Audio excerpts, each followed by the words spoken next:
नमस्कार, आप देख रहे हैं मनी गुरु। मैं हूं स्वाति रायना। जिंदगी में कुछ जरूरी लक्ष्यों में से एक है बच्चे की पढ़ाई की प्लानिंग।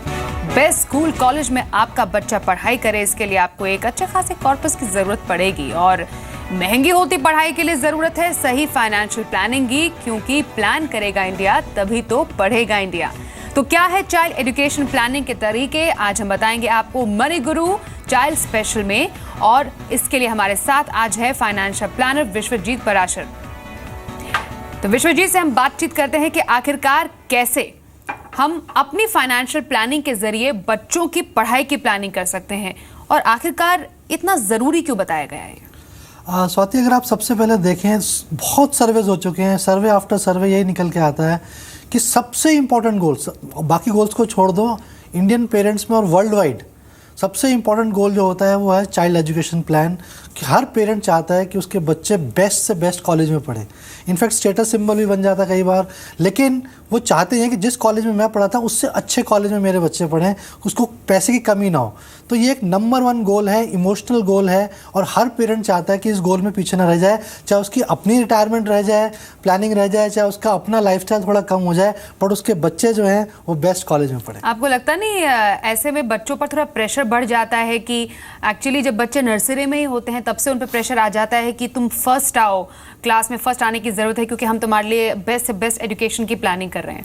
जी बिल्कुल स्वाति, आपने बिल्कुल सही क्वेश्चन पकड़ा कि हम शुरू से ही, जैसे कि हम बॉर्न एंड ब्रॉट अप हुए हैं, तो हमारे ऊपर प्रेशर आता था कि इंजीनियर ही बनना है, डॉक्टर ही बनना है, इसके अलावा आप कुछ सोच ही नहीं सकते, क्योंकि इंजीनियर डॉक्टर के अलावा वर्ल्ड से हम बाहर आ ही नहीं पाते थे। बट आज की जनरेशन बहुत चेंज है। बच्चों के पैशंस, जो इनके इमोशंस हैं, जिस तरीके से वो ग्रो करना चाहते हैं, अब वो चीज़ें नहीं रही हैं।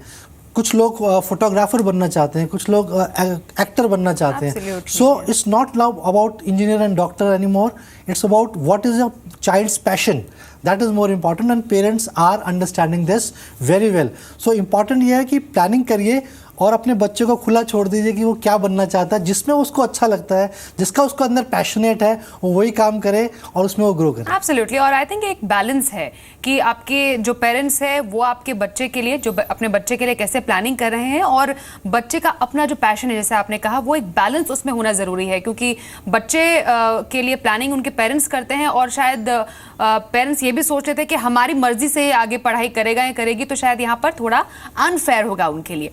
इनफैक्ट अगर हम बात करें कि ज़रूरी क्यों है, ये तो हमने जाना, लेकिन शुरुआत कब की जाए, शुरुआत कैसे करी जाए, कैसे हम ये सोचें या समझें कि हमें कितनी रकम की ज़रूरत पड़ेगी अपने बच्चे की पढ़ाई के लिए।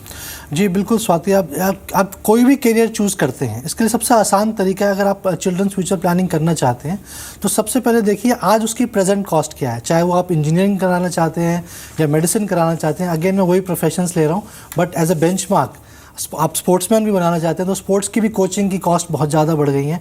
तो आपको आज की प्रेजेंट कॉस्ट देखनी है और आपके बच्चे की उम्र अभी क्या है। तो सपोज़ वो अभी 3 साल का है तो 15 साल बाद उसको उस गोल की अचीवमेंट की ज़रूरत पड़ेगी, तो 15 साल बाद उसको कितना पैसा चाहिए होगा, तो आपको आज की इन्फ्लेशन देनी पड़ेगी।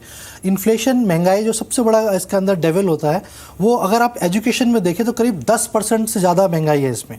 तो कॉस्ट ऑफ एजुकेशन जो प्रति ईयर इंक्रीज़ हो रही है वो 10 से 12% की स्पीड से इंक्रीज़ हो रही है। तो आपको जो आज की कॉस्ट है उसमें 10% ऐड करके हर साल वो फाइनल कॉस्ट निकालनी पड़ेगी, फाइनल गोल अमाउंट निकालनी पड़ेगी। जब वो गोल अमाउंट निकल जाएगी तो फिर आपको देखना है कि अब मैं उसे कहाँ निवेश करूँ, कैसे निवेश करूँ कि मैं उस ईयर में जब मेरे बच्चे को उस पैसे की ज़रूरत होगी वो अमाउंट लमसम या कॉर्पस मेरे पास हो। These are simple formulas. ये सिंपल फार्मूला में अगर हम कुछ एज ग्रुप्स डालें, जैसे बच्चा जब स्कूल जाना शुरू होता है, नर्सरी से अगर हम शुरुआत करते हैं, 3 साल के बच्चे की प्लानिंग करनी हो, 3 से प्राइमरी स्कूल है, फिर उसका प्राइमरी से इनफैक्ट हम मिडिल और फिर जो सीनियर क्लासेस होते हैं, सिर्फ अगर स्कूल तक का एक हम स्पैन ले बच्चे का, शायद वो 12-13 साल तक का जो नजरिया होता है, उसके तहत शुरुआत कैसे करें। जी, शुरुआत का बड़ा सिंपल तरीका है। जैसे आपका बच्चा, जैसे कुछ प्लान्स तो ऐसे भी आएंगे, अभी आपका बच्चा पैदा भी नहीं हो और आप चाइल्ड प्लानिंग शुरू कर सकते हैं। कई लोग इनफैक्ट ऐसे शुरुआत करते हैं कि आप बच्चा जब आएगा क्यों ना उसकी शुरुआत से ही, पहले से ही प्लानिंग शुरू कर दें। जी, हमने बहुत साल बचपन में सुना था कि डून स्कूल में बच्चा पैदा होने से पहले ही लोग उसका एडमिशन की बुकिंग करा देते थे। तो ऐसे ही पेरेंट्स, मैंने बोला कि इमोशनल गोल है, तो जब भी आप स्टार्ट कर सकते हैं, फर्स्ट थिंग जितनी जल्दी कर सकते हैं, क्योंकि इन्वेस्टमेंट्स में देखा गया है कि जितनी जल्दी करेंगे उतना आसान होगा आपको अपने गोल अचीव करने के लिए। जितना लेट करेंगे, क्योंकि पावर ऑफ कंपाउंडिंग वर्क करना शुरू कर देती है।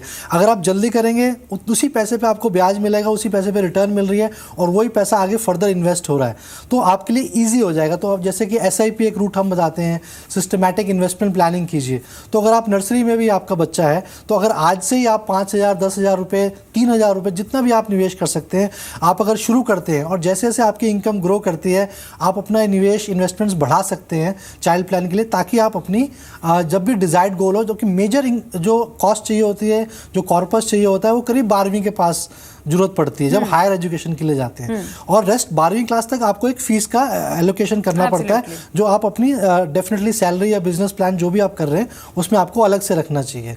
तो यही जब 5,000 रुपये आप निवेश करना शुरू कर देंगे तो ये एक अमाउंट बड़ी हो जाएगी। जब 12वीं क्लास पास करेगा तो एक अच्छा खासा लमसम होगा आपके पास, अगर आप उसने अपने सही स्कीमों में निवेश किया हुआ है। उसके लिए तो पेरेंट्स को फिर अगर मानिए SIP भी शुरू करनी है और अलग अलग इंस्ट्रूमेंट जिसके अब हम चर्चा करेंगे आगे, जहाँ पर निवेश किया जा सकता है एक अच्छा कॉर्पस इकट्ठा करने के लिए, स्कूल्स के चक्कर भी तो काटने होंगे, क्योंकि वैसे भी नर्सरी एडमिशन के लिए पेरेंट्स को स्कूल के कितने चक्कर काटने पड़ते हैं कि वहां पर फीस कितनी होगी आगे आने वाले टाइम में, और कौन कौन से ऐसे एडिशनल कॉस्ट होंगे, वो सब ध्यान में रखते हुए ही जो निवेश होगा उसको डिटरमिन करेगा। जी बिल्कुल। देखिए, आपने अगर आप सही कौन से स्कूल में आप एडमिशन करा रहे हैं, उसकी डोनेशंस हैं, आजकल बहुत सारा इस पे इशू भी चल रहा है, गवर्नमेंट काफ़ी एक्टिव हो रही है, काफ़ी चीज़ें चेंज भी हो रही हैं, बदलाव भी आ रहा है उसमें, परंतु अभी भी आज की तारीख में अगर हम प्रेजेंट लेके चलें तो बहुत मोटी डोनेशन देनी पड़ती है। सपोज़ आप ट्रांसफ़र हो जाते हैं, आप किसी स्टेट से दूसरी स्टेट में चले जाते हैं, तो आपको बच्चा ट्रांसफ़र कराना दूसरे स्कूल में, दूसरी स्टेट में,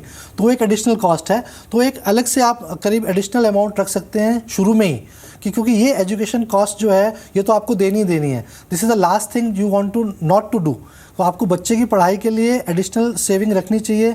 हम ये कहते हैं कि आप करीब 2 साल की जो इनकम है करीब अपनी, वो आप अलग से रख दीजिए, ताकि जब भी आपके बच्चों को कुछ भी ज़रूरत पड़े तो आप उसको दे पाएँ। चलिए कुछ जरियों की बात करते हैं जिनके जरिए निवेश किया जा सकता है, और एक एक करके अगर हम इस पर चर्चा करें। थोड़ा बहुत आपने SIPs पे बात की थी, अगर किसी ने म्यूचुअल फंड्स में निवेश की शुरुआत नहीं की है तो कोई ऐसी रकम वो निर्धारित करे कि हाँ मुझे अपने बच्चे के लिए इतनी रकम तय करनी है जिससे कि अगले 12 साल में मेरा एक पर्टिकुलर कॉर्पस इकट्ठा होगा। इनफैक्ट अगर बहुत ही बेसिक रकम 1,000 रुपये से भी शुरू करें, अगले 12 साल में उसको कितना रिटर्न मिलने की उम्मीद है? देखिए स्वाति, जितना लंबा निवेश करते हैं, इंग्लिश में कहते हैं कि it is not important how what time you are entering the market, it is about how much time you are in the market. तो जितना लंबे समय के लिए आप मार्केट में निवेश रखते हैं अपना पैसा, उतने रिटर्न्स ज़्यादा आने की उम्मीद होती है। अगर हम इक्विटी की बात करें, क्योंकि इक्विटी एक थोड़ा वॉलेटाइल रहता है, थोड़ा रिस्की रहता है, तो हम अपने निवेशकों को यही सलाह देते हैं कि आप लॉन्ग टर्म के लिए निवेश करें। तो अगर, क्योंकि ज़्यादा रिटर्न्स हमने देखा है, अब 6 एसेट क्लासेस हैं वर्ल्ड वाइड, तो इक्विटी ने सारी एसेट क्लासेस को आउट परफॉर्म किया है अगर हम रिसर्च देखते हैं।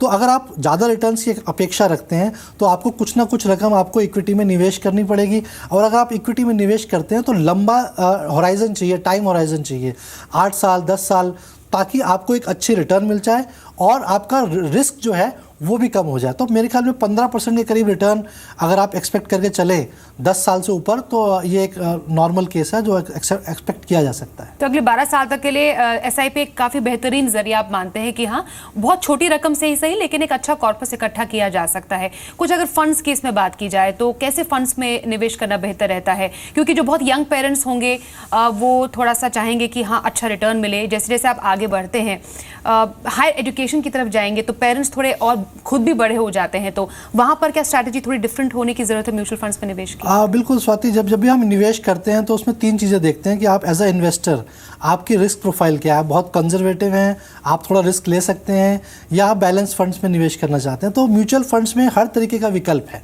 अगर आपके पास टाइम होराइजन छोटा है और आप बिल्कुल रिस्क नहीं लेना चाहते तो आप डेट फंड्स में निवेश कर सकते हैं। और अगर आपके पास थोड़ा सा टाइम होराइजन ज़्यादा है और आप दोनों एसेट क्लासेस का फ्लेवर लेना चाहते हैं तो आप बैलेंस फंड में भी निवेश कर सकते हैं। ऐसे ही अगर आपके पास टाइम होराइजन थोड़ा लंबा है और थोड़ा सा रिस्क आप ले सकते हैं, और रिस्क भी कोई बहुत ज़्यादा नहीं क्योंकि आप लॉन्ग टर्म के लिए इन्वेस्ट कर रहे हैं, और हमने रिसर्च देखी है कि 4 साल बाद अगर आप मार्केट देखें तो वो ऊपर ही मिलती है।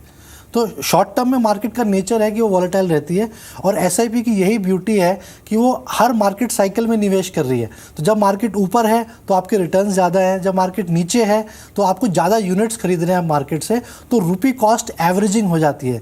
तो लमसम इन्वेस्ट करने से अच्छा यही कहते हैं कि एसआईपी में करें, क्योंकि लंबे समय में एक एवरेजिंग निकलनी शुरू हो जाती है और आपका रिटर्न भी कम हो जाता है और रिस्क भी कम हो जाता है और रिटर्न्स आने की एक्सपेक्टेशन भी बढ़ जाती है। तो मेरे हिसाब से अगर आप निवेश करना चाहते हैं, अगर आपके पास 10,000 रुपये हैं तो आप उसको थोड़ा डाइवर्सिफाई कर सकते हैं।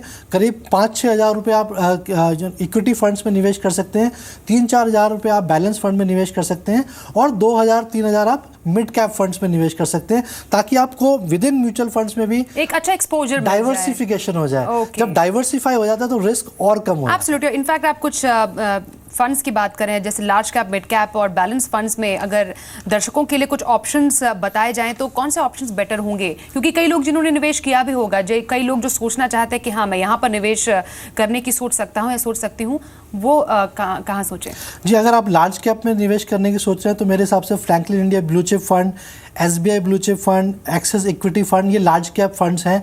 लार्ज कैप फंड्स का मतलब ये ऐसी कंपनीज में निवेश करते हैं जिनकी मार्केट कैपिटलाइजेशन बहुत ज़्यादा है, तो रिटर्न्स थोड़े कम होते हैं लेकिन काफ़ी सेफ्टी मानी जाती है इसमें comparison to small cap funds.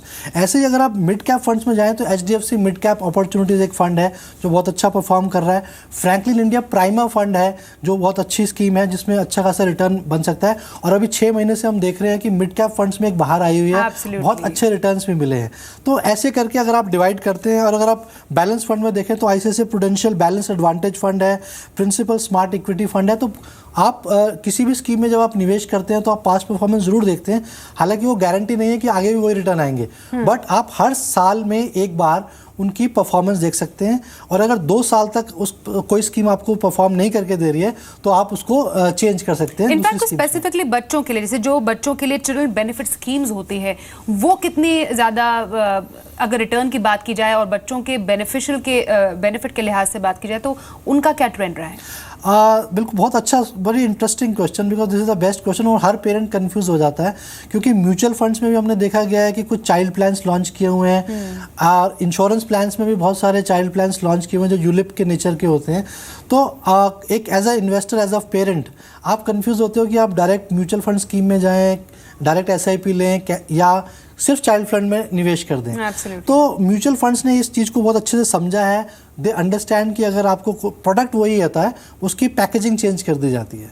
तो अगर कोई चाइल्ड प्लान है तो उसमें वो डाल दिया जाता है कि आप 15 साल तक उस पैसे को निकालेंगे नहीं। तो एक डिसिप्लिन डेवलप करने की कोशिश की जाती है, क्योंकि अगर आपने पैसा निकालना शुरू कर दिया तो आपका वो रिटर्न, बच्चों के एजुकेशन के डिसिप्लिन बहुत ज्यादा इंपॉर्टेंट होता है क्योंकि आपके पास एक टाइम फ्रेम है 15 साल का। जी, तो बिल्कुल ऐसे ही चाइल्ड प्लान्स जो हैं, जैसे ICICI pru child care study plan है या HDFC children gift fund investment plan है, तो ये अच्छे फंड्स हैं। अगर आप रोज की टेंशन में नहीं जाना चाहते हैं कि साल में आपको नहीं पता कि पोर्टफोलियो कैसे रिबैलेंस करना है या चेंज करना है, तो आप वन टाइम इसमें इन्वेस्ट कर सकते हैं। एसआईपी भी कर सकते हैं इसमें इन्वेस्ट, ताकि आपको बार बार सोचना ना पड़े। लेकिन ट्रेंड रिसर्च ये देखी गई है कि कुछ टॉप परफॉर्मिंग स्कीम्स जो म्यूचुअल फंड की है उनकी रिटर्न्स हमेशा ज़्यादा रही है। तो अगर आप थोड़ा सा इंटरेस्ट लें, थोड़े से एक्टिव हो जाएं, तो आपको ज़्यादा रिटर्न्स मिल सकती है इन चाइल्ड प्लान्स के कंपैरेटिवली। तो मेरी सलाह ये रहेगी कि आप अपना पोर्टफोलियो हर साल में एक बार रिव्यू करें और एसआईपीज़ में एसआईपी के थ्रू इन्वेस्ट करें, और आई एम श्योर कि ये रिटर्न्स जो हैं किसी भी चाइल्ड प्लान से अच्छी रहे।